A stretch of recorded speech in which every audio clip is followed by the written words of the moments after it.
उन्होंने कहा कि हम सरप्राइज नहीं हैं। उन्होंने इस कॉन्टेक्स्ट में कहा कि फादर एंड सन डियो 5 अगस्त से पहले भी मिले थे। सुने, अगर महबूबा जी दुल्लत साहब के हर लिखी हुई चीज़ को सच तस्लीम करती हैं, तो दुल्लत साहब ने जो उनके वालिद के बारे में लिखा अपनी पहली किताब में, क्या हम उसको सच माने? और अगर हम उसको सच मानते हैं तो महबूबा जी उस चीज़ को लोगों में कैसे समझा पाएगी, उसका वो ज़रा जवाब दें। दुल्लत साहब की आदत है वो किताब बेचने के लिए सच का साथ नहीं देते। पहली किताब में भी उन्होंने किसी को नहीं बख्शा, इस किताब में भी फारूक साहब को नीचा दिखाने में उन्होंने कोई कसर बाकी नहीं रखी। वो कहते हैं कि जब इस तरह के दोस्त हों तो दुश्मनों की कोई ज़रूरत नहीं है। चलिए, आखिरकार फारूक साहब को दुल्लत साहब की असलियत के बारे में पता चल ही गया।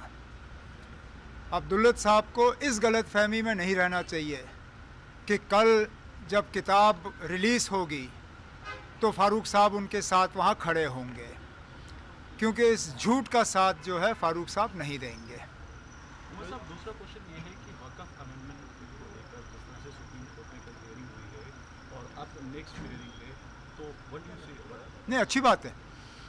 हमने इसलिए फौरी तौर सुप्रीम कोर्ट में जाके नेशनल कॉन्फ्रेंस की तरफ से भी एक पिटिशन वहाँ पे दर्ज की, जिसमें हमारे कुछ जवान ऑनरेबल एमएलए जो वकील हैं उन्होंने पिटिशन वहाँ पे फ़ाइल किया।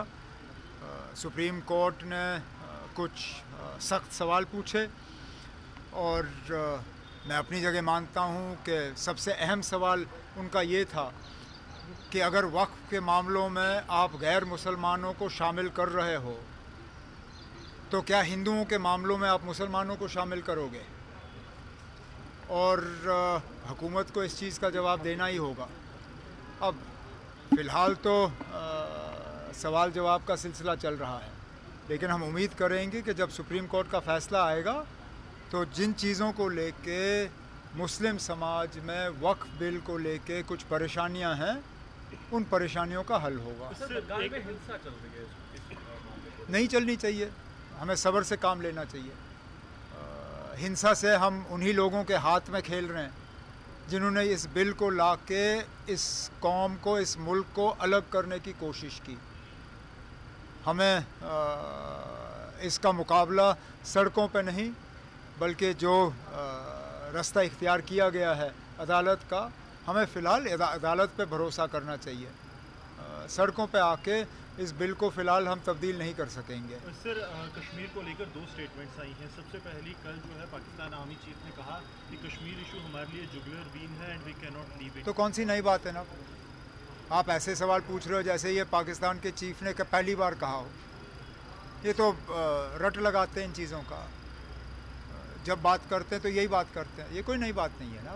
लेकिन sir, minister of external affairs ने इसका रिप्लाई दिया है। उन्होंने कहा कि on the relation between India and Pakistan is Pakistan to vacate PoK. अच्छी बात है, तो मैं फिर वही कहता हूँ ना, कौन सी नई बात है? पार्लियामेंट का हुक्म है कि गवर्नमेंट को वो इलाका खाली कराना चाहिए, और ये आज की बात नहीं है, ये 90s में यूनानिमस पार्लियामेंट का रेजोल्यूशन पास हुआ था उस तरफ के कश्मीर के बारे में। लेकिन मैं माफ़ी चाहता हूँ ना, जहाँ आप लोग बहुत बेसब्री से और बहुत मतलब उछल कूद करते हो पाकिस्तान के पास जो कश्मीर का हिस्सा है उसके बारे में, लेकिन चीन के पास जो हमारा हिस्सा है उस पर आप लोग खामोश क्यों रहते हो?